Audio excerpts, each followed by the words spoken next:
இல்லை, இது ஒரு யூகமான கேள்வி. அதிமுக தரப்பிலே பரப்புகிற ஒரு வதந்தி. அவர்கள் ஏற்கனவே பாஜகவோடு கூட்டணியில் இருக்கிற போது தமிழக வெற்றிக் கழகம் அந்த அணிக்கு எப்படி வரும் என்ற கேள்வி எழுகிறது. ஏனென்றால் பாஜக எங்களுடைய கொள்கை எதிரி என்று விஜய் அவர்கள் ஏற்கனவே அறிவித்திருக்கிறார். அப்படி என்றால் பாஜக, அதிமுக, தவேக ஆகிய கட்சிகள் கூட்டணியில் இருக்குமா, அல்லது பாஜகவை கழற்றி விட்டுவிட்டு அதிமுக வெளியேறுவதற்கு தயாராக இருக்கிறதா என்ற இன்னொரு கேள்வியும் எழுகிறது.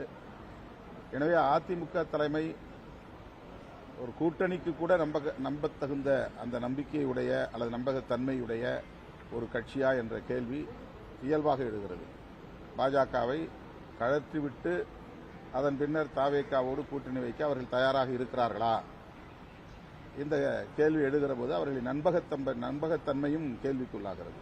கடந்த 6ஆம் தேதி EPS விஜய் சந்திப்பு நடந்ததாக